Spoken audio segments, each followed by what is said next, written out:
Hi everyone, कैसे हो सारे। होप आप लोग जहाँ भी होंगे अच्छे होंगे।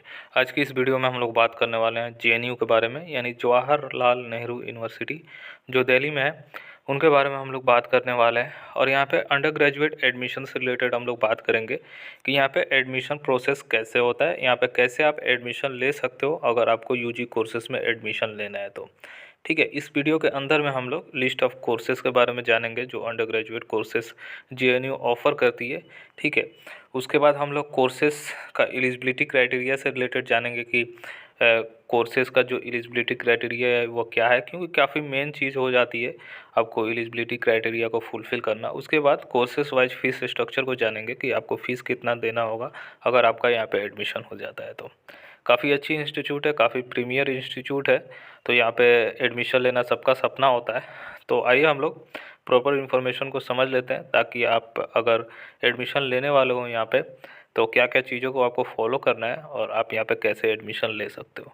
ठीक है, अगर यूजी कोर्सेज़ को आप टारगेट कर रहे हो तो चलिए वन बाय वन जो भी आपके लिए बेसिक सा डिटेल है वो प्रोवाइड करवाने की कोशिश किया जाता है। तो सबसे पहले एडमिशन प्रोसेस के बारे में हम लोग जानकारी ले लेते हैं, यानी आपको एडमिशन यहाँ पे कैसे लेना है ये थोड़ा सा समझ लीजिए।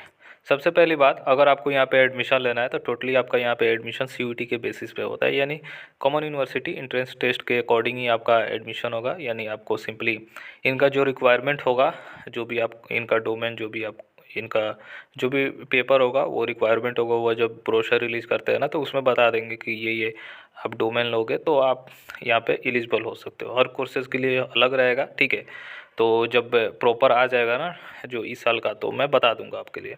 तो सिंपल सा ये समझ लीजिए कि आपका सीयूईटी का एंट्रेंस एग्जामिनेशन जो होता है उसी के बेसिस पे आपका होगा, यानी सीयूईटी का स्कोर यहाँ पे एक्सेप्ट किया जाएगा।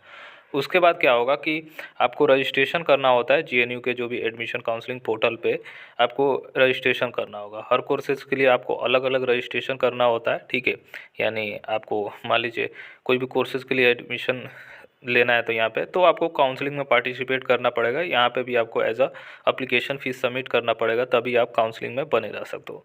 तो सिंपल सा है, सीयूईटी का भी आपको एग्जामिनेशन देना है, वहाँ पे भी रजिस्ट्रेशन करके एग्जामिनेशन देना है और उसका स्कोर इनके काउंसलिंग पोर्टल पे मतलब ये करना है। आप रजिस्ट्रेशन कीजिएगा, सीयूईटी का एप्लीकेशन नंबर डालिएगा, तो वो लोग ऑटोमेटिकली जब आपका रिजल्ट आएगा ना तो आपका डिटेल को वो लोग ले लेंगे और उसी के बेसिस पे आपका मेरिट को प्रिपेयर करेंगे। होपफुली ये चीज़ें समझ में आ चुकी है।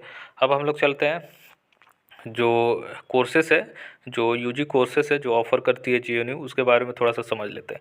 ये ध्यान रखिए, जो बीए ऑनर्स कोर्सेस यहाँ पे ऑफ़र किया जाता है सिर्फ फॉरेन लैंग्वेज कोर्सेस ऑफ़र किया जाता है। ठीक है, क्योंकि यहाँ पे जो मास्टर्स का कोर्सेस है उसमें अच्छा खासा कॉम्बिनेशन है, पर यहाँ पे जो बीए ऑनर्स का जो कोर्सेस है यहाँ पे सिर्फ फॉरेन लैंग्वेज कोर्सेस को ही ऑफ़र किया जाता है। और यहाँ पे बीएससी का एक कोर्सेस ऑफ़र किया जाता है, वो भी हम लोग बात कर लेंगे। उसके अलावा कोई यूजी का कोर्सेस यहाँ पे ऑफ़र नहीं किया जाता है, ये ध्यान रखिएगा।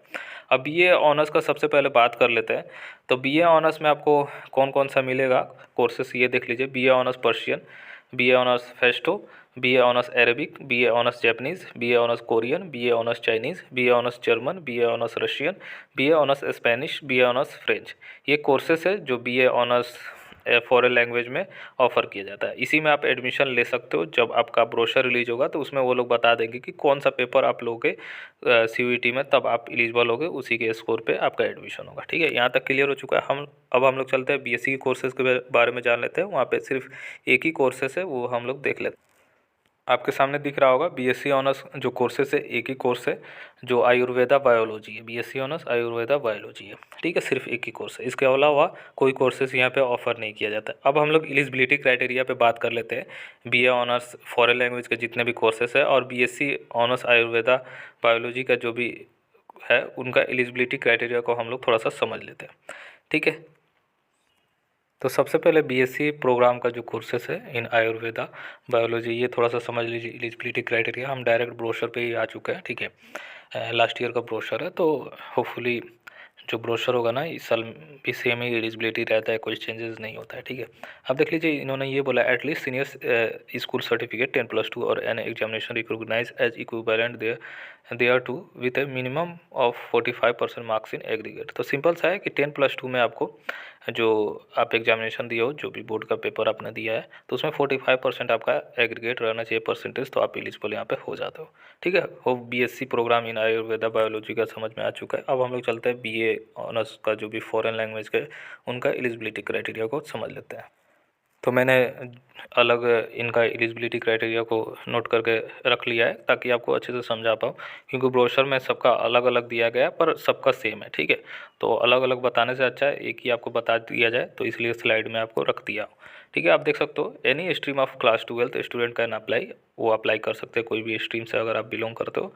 सीनियर सेकेंडरी सर्टिफिकेट यानी 10+2 और equivalent examination from a recognised board university of 45% marks. तो सिंपल सा है, 10+2 में आपका जो भी यूनिवर्सिटी या बोर्ड से जो भी आपने पेपर दिया है 10+2 का, उसमें 45% आपका एग्रीगेट रहना चाहिए, आप यहाँ पे एलिजिबल हो जाते हो। सिंपल सा है, 10+2 में आपको 45% एग्रीगेट परसेंटेज रहना चाहिए, तो आप एलिजिबल हो जाओगे, कोई भी स्ट्रीम से अप्लाई यहाँ पे कर सकते हैं, ठीक है। उसके बाद हम लोग बात कर लेते हैं फीस स्ट्रक्चर से रिलेटेड। हम लोग चलते हैं फिर से ब्रोशर पे, वहाँ पे आपको बता देते हैं कि फ़ीस स्ट्रक्चर यहाँ पे कैसा रहता है। तो आइए हम लोग फीस स्ट्रक्चर से रिलेटेड बात कर लेते हैं कि फ़ीस स्ट्रक्चर यहाँ पे कितना लगने वाला है आपका, ठीक है। तो आपके सामने ये दिख ही रहा होगा, तो देख सकते हो आप यहाँ पे BA ऑनर्स और BSc प्रोग्राम जो आयुर्वेदा वाला है उनका जो भी फीस स्ट्रक्चर है वो आपके सामने दिख रहा होगा, और जिनका भी सर्टिफिकेट ऑफ प्रोफिशिएंसी है उनका आपके सामने दिख रहा है फीस, ठीक है। तो आपके सामने जो BA ऑनर्स और BSc प्रोग्राम का हम लोग जिक्र कर रहे थे, तो ये फीस है, देख सकते हो। Tuition fees 216, sports fees 16.50, literary and cultural fees annual जो लगेगा 16.50। तो जो जहाँ पे एनुअल मतलब एनुअल है तो वो एनुअली लगेगा, ठीक है। सिक्योरिटी जहाँ पे लिखा गया वो रिफंडेबल होता है। तो सारा चीज़ें यहाँ पे दिया गया है, सारा चीज़ें लगभग 13 फीस कंपोनेंट है, तो उसी को आप ऐड कर लीजिएगा, अपने जो भी कैलकुलेटर जो भी है उसको ऐड कर लीजिएगा कितना फ़ीस आपका लगने वाला है, ठीक है। और जिनका भी सर्टिफिकेट प्रोग्राम है तो साइड में सर्टिफिकेट प्रोग्राम का फ़ीस आपका दिख रहा है, ठीक है। तो फीस काफ़ी कम है JNU में, अगर यहाँ पे आपका एडमिशन हो जाता है तो काफ़ी लकी हो जाते हो। तो इसलिए आपको अच्छे से प्रिपरेशन करना है, तभी यहाँ पे आपका एडमिशन होगा। थोड़ा सा नीचे यहाँ पे बोला गया the fees are subjected to revision, मतलब बदल भी सकता है फीस थोड़ा बहुत, मतलब ऐड हो सकता है टाइम टू टाइम, ठीक है।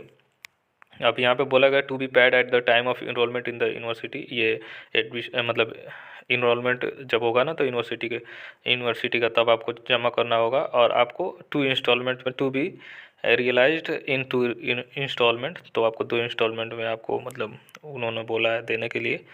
अब यहाँ पे students shall deposit tuition fee first instalment at the time of admission, पहला इंस्टॉलमेंट जो रहेगा आपको एडमिशन के टाइम पे देना होगा। Second instalment at the time of registration in winter semester, for example January, ठीक है। सेकंड इंस्टॉलमेंट आपको रजिस्ट्रेशन के टाइम पे देना होगा, तो जनवरी के आसपास आपको देना होता है।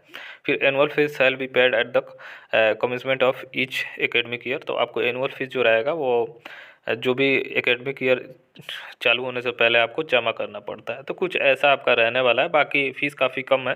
जब आपका एडमिशन होगा ना तो वो लोग ऑटोमेटिकली आपको बता देंगे कि हाँ कितना आपको पेमेंट करना होगा, ठीक है। If a student does not pay the fees on time a fine shall be revived at as per the rules of university. अच्छा, ये फाइन से रिलेटेड है, ठीक है। तो होपफुली ये चीज़ें समझ में आ चुका है। तो अभी आपको फ़ीस पे ये नहीं करना है क्योंकि फ़ीस काफ़ी कम है।